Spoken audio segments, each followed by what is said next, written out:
तो मेरे बहुत ही प्रिय और बेहद सम्मानित साथियों, हृदय की असीम गहराइयों से अभिनंदन, बहुत बहुत हार्दिक स्वागत। साथियों, आधी दुनिया अर्थात हमारी माताएं, हमारी बहनें, हमारी जीवन संगिनियां, इनका जो घर में योगदान है आर्थिक रूप से अभी बहुत से देशों में उसकी कोई गिनती जीडीपी में नहीं हो पा रही है, लेकिन वो अमूल्य है, बहुमूल्य नहीं, अमूल्य है।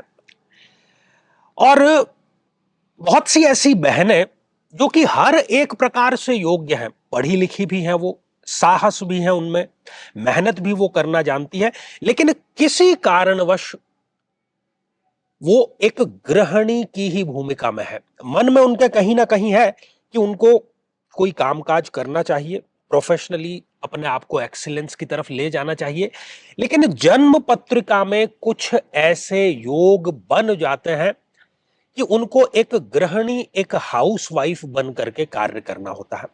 साथियों, ऐसा ही एक प्रश्न कमेंट के माध्यम से हमें पूछा गया था और मुझे लगा कि इस पर एपिसोड जरूर बनाना चाहिए ताकि बहनों को इस बारे में जानकारी प्राप्त हो सके। और ये हितबीना पदिया जी का ये कमेंट है कि महिलाओं की कुंडली में कौन सी ग्रह स्थिति होती है जिसकी वजह से उन्हें हाउसवाइफ बनना पड़ता है, ये बताइए।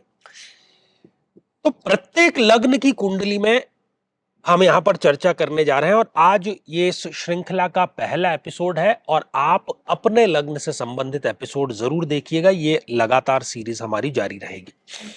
साथियों, कई वर्षों के जन्म पत्र का अध्ययन और लाखों कुंडलियों के अध्ययन के बाद हम ये कह सकते हैं कि यदि किसी की जन्म पत्रिका में बुध पीड़ित है तो उसको इस ग्रह की महादशा में इन 9 लक्षणों का, इन 9 कष्टों का, पीड़ाओं का अवश्य सामना करना पड़ता है। हर प्रकार के व्यापार में घाटा होना, वाणी का अप्रभावी होना अर्थात व्यक्ति की बात का कोई वजन ना होना, बुद्धि की कमी होना, ईएनटी अर्थात नाक, कान और गले से संबंधित रोग, किशोर अवस्था में है तो किशोर वय की टीन एज की समस्याओं से ग्रसित रहना, किसी न किसी प्रकार का स्किन अर्थात त्वचा रोग होना, 24 घंटे केवल नेगेटिव नकारात्मक विचार रहना, हर एक कार्य में बदनामी मिलना और किसी न किसी प्रकार का अज्ञात भय सदैव बना रहना। लेकिन साथियों, यदि आप भी इन सभी कष्टों से स्थायी और सटीक मुक्ति प्राप्त करना चाहते हैं तो उसका तरीका है इस ग्रह की महादशा मंत्र साधना दीक्षा, जो विशेष रूप से आपके नाम, आपकी जन्मतिथि के अकॉर्डिंग की जाएगी और गुरु दीक्षा के माध्यम से अभिमंत्रित माला भी आपको प्रदान की जाएगी ताकि न केवल ये सारे कष्ट दूर हों बल्कि ये पूरी की पूरी महादशा आपके लिए शांतिदायक और सुख समृद्धिदायक साबित हो। तो कब ऐसी स्थितियां बनती है कि एक बहन को सब प्रकार से योग्य होते हुए भी हाउसवाइफ की भूमिका में रहना पड़ता है? आइए साथियों, एक जन्म पत्रिका के माध्यम से इसको समझने का प्रयास करते हैं और अंत में इसका उपाय क्या है उस पर भी हम चर्चा जरूर करेंगे। साथियों, जैसा कि आप स्क्रीन पर देख पा रहे हैं, ये मेष लग्न की जन्म पत्रिका है। मेष लग्न, लग्न में ही 1 नंबर लिखा हुआ है, इसलिए ये मेष लग्न की जन्म पत्रिका हो गई। अब यदि मेष लग्न की जन्म पत्रिका में स्वयं मंगल छठे, 8वें या 12वें भाव में अवस्थित हो जाए या फिर कर्मेश या एकादशेश, जो शनिदेव बनते हैं कर्म के लॉर्ड और आय के लॉर्ड, वो यदि छठे, 8वें या 12वें भाव में विद्यमान हो जाए तो ऐसी बहन को सब प्रकार से योग्य होते हुए भी एक गृहिणी की भूमिका में ही रहना पड़ता है, क्योंकि स्वयं उठ करके छठे भाव में चले गए, 8वें 12वें में चले गए, क्योंकि आय भाव जहां से इनकम होना था, क्योंकि कर्म भाव जहां से कर्म किया जाना था आजीविका के लिए, वो छठे, 8वें 12वें में जाकर के वो विद्यमान हो गए। तो अक्सर ऐसा भी होता है कि या तो गृहिणी है या फिर विवाह के पश्चात उन्होंने नौकरी छोड़ दी है या किसी प्रकार से उनको छोड़नी पड़ गई है, ये सारी चीजें हैं। और इन दोनों ही स्थितियों में कुछ कॉमन बातें यहां पर है जिस पर हमें चर्चा अवश्य कर लेनी चाहिए। ऐसी जो महिलाएं और खासतौर पर यदि उनको मंगल की या शनि की महादशा चल रही है तो उनके बारे में लोगों को गलतफहमी बहुत आसानी से हो जाती है, शत्रुता उनकी बहुत आसानी से हो जाती है। जब ये कभी प्रॉपर्टी खरीदने के लिए भी जाते हैं तो जो जीवन साथी है वो स्वयं अपने नाम से प्रॉपर्टी ले लेता है और इनके नाम से वो प्रॉपर्टी करने को राजी नहीं होता। चूंकि अष्टम भाव की भूमिका कहीं ना कहीं ससुराल पक्ष से भी है, तो न केवल ससुराल पक्ष बल्कि मायके से भी जितना सपोर्ट मिलना चाहिए उतना इनको मिल नहीं पाता है। साहस इनमें होता है लेकिन इनके साहस का ये उपयोग नहीं कर पाते हैं। क्रोध और चिड़चिड़ापन एक व्यक्तित्व का इनके हिस्सा बन जाता है। शारीरिक यदि बात करें, क्योंकि मंगल जो है हमारी फिजिकल बॉडी का भी कारक है, तो कहीं ना कहीं रक्त विकार या रक्त की कमी, मांसपेशियों से संबंधित कोई ना कोई समस्या, पैरों से संबंधित कोई ना कोई समस्या, घुटनों से संबंधित कोई ना कोई समस्या, साइटिका, नसों में खिंचाव या गठिया जिसको कहते हैं, वो भी स्थिति यहां पर हम देखते हैं। खास तौर पर विवाह के पश्चात कोई ना कोई रोग इनको अवश्य लग जाता है। आलस्य इनके आसपास सदैव घिरा हुआ रहता है और ससुराल पक्ष से भी लगातार अपमानजनक स्थितियां वो भी अकारण बनी ही रहती है।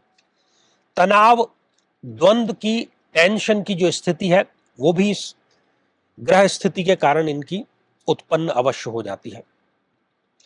और ये जो स्थिति है ये वृद्धावस्था के लिए भी ठीक नहीं है, खासतौर पर 12th हाउस में जिनके ये प्लेसमेंट है, क्योंकि 12th हाउस से हम वृद्धावस्था देखते हैं। शनि चूंकि 4th क्लास के एम्प्लॉइज का लॉर्ड है, तो ऐसी बहनों को अपने घर में जो हाउस हेल्प है उनसे भी समस्या रहती है। कोई या तो कार्य के लिए आसानी से मिलता नहीं, कोई अच्छा व्यक्ति मिलता भी है, कोई महिला मिलती भी है तो वो लंबे समय तक टिक करके कार्य नहीं कर पाती। और जिसको हम यश कहते हैं, जस कहते हैं, अगर ये गर्दन भी किसी के लिए कटा दे तो इनको बदले में कुछ मिलता नहीं। ये जरूर मिलता है कि ये जो गर्दन काटी है ये कम से कम सीधी काटनी चाहिए थी। मेहनत में किसी प्रकार की कोई कमी नहीं होती है, लेकिन उस मेहनत को कोई भी सराहना नहीं मिलती है और हर एक कार्य में देरी इनके बनी रहती है।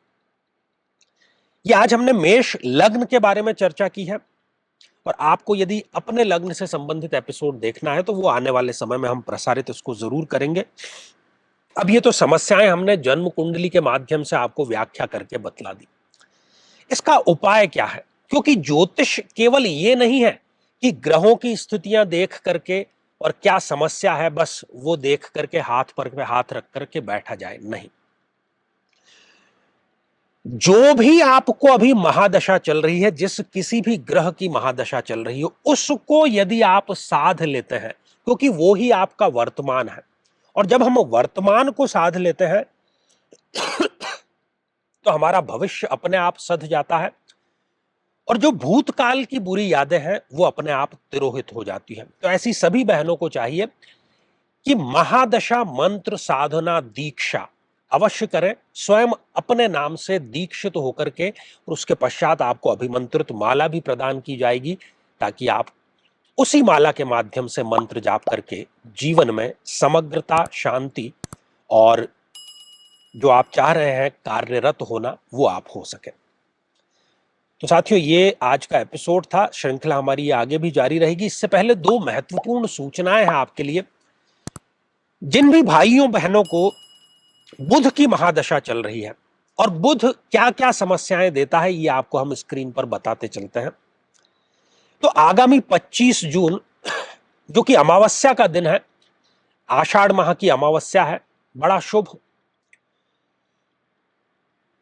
तो आपके स्वयं के नाम से विशिष्ट बुध महादशा मंत्र साधना दीक्षा हम आयोजित करने जा रहे हैं। उसमें यदि आप भाग लेना चाहें तो टेलीफोन पर आप या व्हाट्सएप पर संपर्क कर सकते हैं।